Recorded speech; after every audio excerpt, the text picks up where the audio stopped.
Selamat pagi anak-anak. Bagaimana kabar kalian hari ini?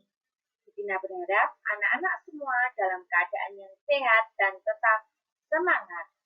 Berjumpa kembali bersama dengan Bu Tina. Hari ini kita akan belajar bersama tema 9 benda-benda di sekitar kita. Muatan pelajaran yang kita pelajari adalah PPKN KD 3.4. Anak-anak sudah siap ya untuk belajar? Kalau sudah siap, kita mulai ya anak-anak. Tujuan pembelajaran pada hari ini yang pertama, siswa dapat menuliskan contoh perilaku yang mencerminkan persatuan dan kesatuan, dan contoh perilaku yang tidak mencerminkan persatuan dan kesatuan dengan tepat. Tujuan yang kedua, siswa dapat menjelaskan manfaat hidup rukun dalam kehidupan bermasyarakat dengan benar. Perhatikan gambar di bawah ini. Silahkan anak-anak amati. Gambar ini menceritakan apa ya? Gambar ini menceritakan Paman Siti dan para tetangga bekerja sama membersihkan lingkungan rumah. Mereka juga mengganti bola lampu yang mati untuk penerangan di depan rumah mereka masing-masing. Kegiatan mereka lakukan demi menjaga keamanan dan kenyamanan semua warga kampung. Kegiatan mereka itu mencerminkan hidup rukun dalam persatuan dan kesatuan.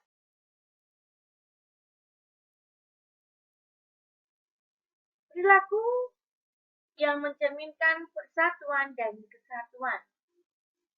Ada perilaku yang mencerminkan persatuan dan kesatuan dalam masyarakat. Sebaliknya, ada juga perilaku yang tidak mencerminkan persatuan dan kesatuan dalam masyarakat. Contoh perilaku yang mencerminkan persatuan dan kesatuan antara lain, yang pertama, membersihkan lingkungan secara bersama-sama. Kedua, menjalankan kewajiban sebagai anggota keluarga dengan tulus dan ikhlas. Yang ketiga, menghormati perbedaan agama, suku, daerah, adat, dan kebudayaan dalam masyarakat. Keempat, mengutamakan kepentingan umum. Kelima, saling menghormati antar sesama anggota masyarakat. Dan keenam, bermain dengan siapa saja tanpa membedakan suku, agama, dan ras.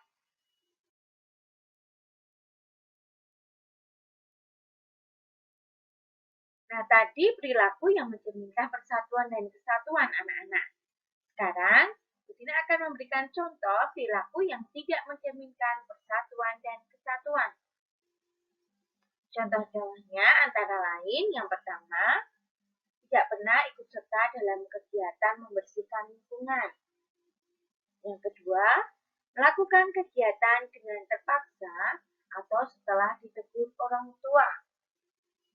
Yang ketiga, mempermasalahkan perbedaan yang ada berupa agama, suku, adat, daerah, dan kebudayaan dalam masyarakat. Keempat, mengutamakan kepentingan pribadi di atas kepentingan golongan. Kelima, saling mengejek dan menganggap suku sendiri yang terbaik. Dan keenam, bermain dengan teman yang memiliki persamaan suku dan agama serta ras yang sama saja. Makna persatuan dan kesatuan bangsa Indonesia. Makna penting di dalam persatuan dan kesatuan bangsa Indonesia adalah sebagai berikut. Rasa persatuan dan kesatuan menjalin rasa kebersamaan dan saling melengkapi antara satu dengan yang lain. Menjalin rasa kemanusiaan dan sikap saling toleransi, serta rasa harmonis untuk hidup berdampingan secara rukun dan damai. Menjalin rasa persahabatan, kekeluargaan, dan sikap tolong-menolong antar bersama serta sikap nasionalisme. Dapat disimpulkan bahwa makna dari sebuah persatuan dan kesatuan bangsa Indonesia yaitu harus saling bahu-membahu dalam mempertahankan dan mengisi kemerdekaan. Perilaku dan sikap untuk menjalin persatuan dan kesatuan antar anggota keluarga. Yang pertama adalah saling mencintai sesama anggota keluarga. Yang kedua, mengakui keberadaan dan fungsi tiap-tiap anggota keluarga. Yang ketiga, mengembangkan sikap tenggang rasa dan tepal seliro. Yang keempat, tidak memaksakan kehendak kepada anggota keluarga yang lain. Yang kelima, adanya keterbukaan antar anggota keluarga.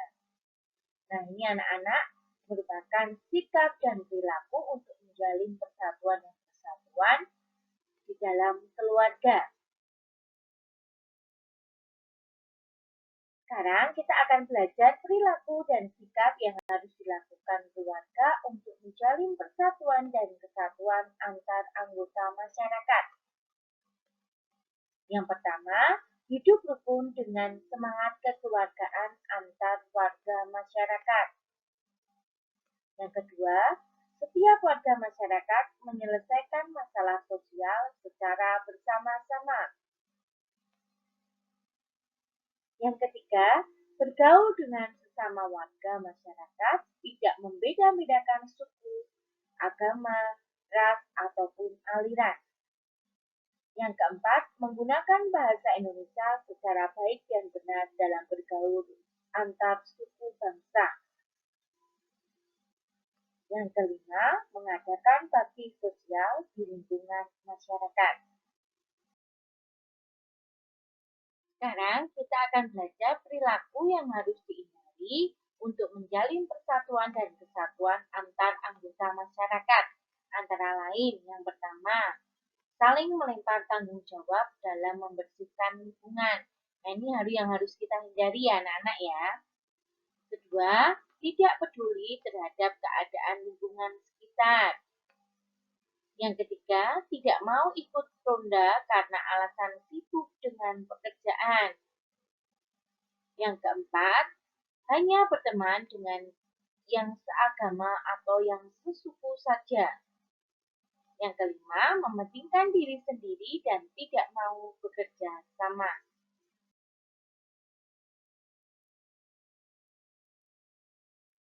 Manfaat persatuan antar anggota keluarga dan antar anggota masyarakat antara lain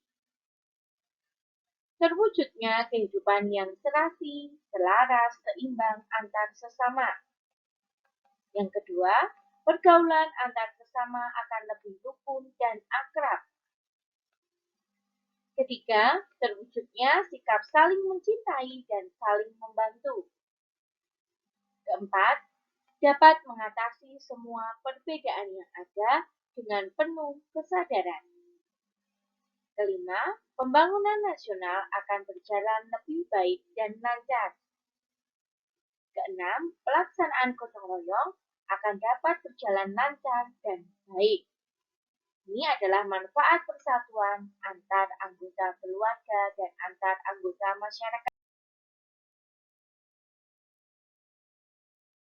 Untuk mewujudkan nilai-nilai persatuan dan kesatuan, dapat dimulai dari hal-hal yang kecil yang ada di sekitar kita. Perhatikan gambar dan uraian keterangan gambar berikut ini. Pak Tagor mengajak Siti dan teman-temannya membersihkan parit kecil di samping sekolah. Pak Tagor meminta anak-anak membersihkan sampah yang menghalangi aliran air. Pak Tagor juga meminta anak-anak mencabut rumput-rumput ilalang di sepanjang parit. Siti dan teman-teman senang melakukan kegiatan itu. Mereka turun dan bekerja sama demi lingkungan sekolah yang bersih dan nyaman. Hidup rukun sangat menyenangkan. Hidup rukun harus terjalin, baik di lingkungan keluarga, sekolah, maupun masyarakat. Siti bekerja sama dengan teman-teman seperti pada gambar di atas yang mencerminkan hidup rukun. Selain yang dicontohkan pada gambar, hidup rukun misalnya dengan membantu orang lain yang membutuhkan atau yang sedang berkesusahan. Dengan hidup rukun, kita turut memperkuat persatuan dan kesatuan di Indonesia. Manfaat hidup rukun antara lain yang pertama, memiliki banyak teman. Yang kedua, kehidupan lebih harmonis. Yang ketiga, mempererat tali persaudaraan. Keempat, terciptanya persatuan dan kesatuan. Kelima, saling menghargai perbedaan. Keenam, tolong-menolong antar sesama. Ketujuh, terhindar dari perselisihan. Kedelapan, menghasilkan komunikasi yang baik. Kesembilan, keadaan menjadi aman dan nyaman. Dan terakhir, menciptakan kemakmuran. Ini adalah manfaat hidup rukun. Perhatikan gambar berikut. Wilayah Indonesia terbentang dari Sabang sampai dengan Merauke. Bentang alam ini merupakan salah satu alasan Indonesia kaya akan keberagaman budaya.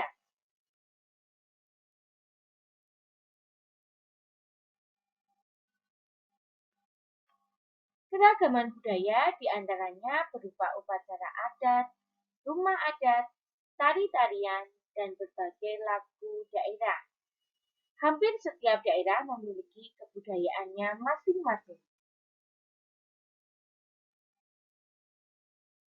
Keberagaman suku, bangsa, dan budaya tidak membuat bangsa Indonesia terpecah belah. Terbukti bahwa bangsa Indonesia tetap rukun dan bersatu.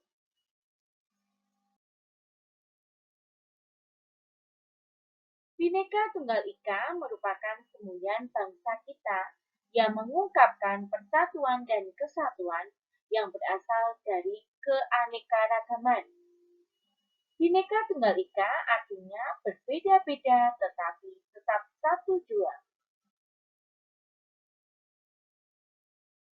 Walaupun kita terdiri atas berbagai suku yang beraneka ragam, budaya daerah, namun kita tetap satu bangsa Indonesia. Kita memiliki bahasa dan tanah air yang sama, yaitu bahasa Indonesia dan tanah air Indonesia. Bendera kebangsaan kita merah putih sebagai lambang identitas bangsa. Kita bersatu padu di bawah falsafah dan dasar negara Pancasila. Amatilah gambar berikut ini. Apa menurutmu kerukunan itu? Apakah gambar di atas mencerminkan kerukunan? Tuliskan pendapatmu mengenai gambar di atas pada kolom berikut.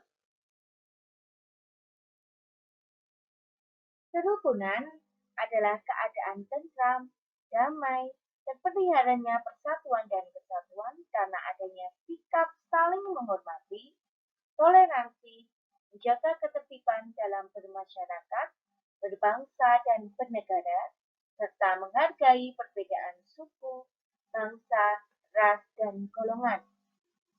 Gambar tersebut mencerminkan kerukunan, karena gambar menunjukkan keberagaman pakaian adat dari berbagai daerah di Indonesia. Orang-orang saling bergandengan tangan dengan wajah yang ramah serta saling menghargai.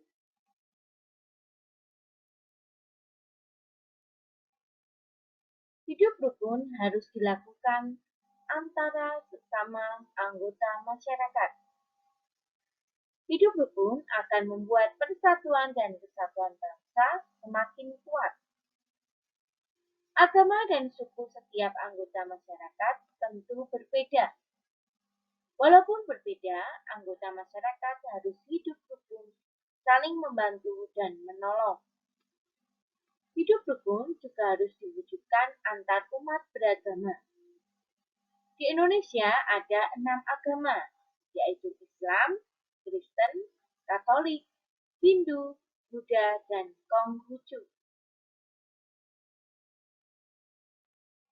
Perilaku hidup rukun sebagai warga masyarakat dapat kita lakukan dengan cara sebagai berikut. Pertama, berteman dengan siapa saja. Kedua, mempererat tali persaudaraan. Ketiga, saling menghargai perbedaan. Keempat, tolong-menolong antar sesama. Kelima, menghindari perselisihan. Keenam, berkomunikasi dengan baik. Ketujuh, toleransi dan tepal seliro. Kedelapan, menciptakan keadaan aman dan nyaman. Anak-anak, setelah tadi kita mempelajari tentang sikap-sikap yang mencerminkan persatuan dan kesatuan, dan sikap-sikap yang tidak mencerminkan persatuan dan kesatuan, hidup rukun, dan manfaat hidup rukun, anak-anak tentunya sudah paham ya. Silakan anak-anak mengerjakan tugas dari bukunya. Tugas dikerjakan buku tulis, ditulis soalnya ya anak-anak. Jangan lupa dikerjakan dengan teliti dan tetap semangat. Sekian pembelajaran hari ini. Terima kasih. Tetap semangat dan jaga kesehatan. Sampai jumpa pada pembelajaran berikutnya.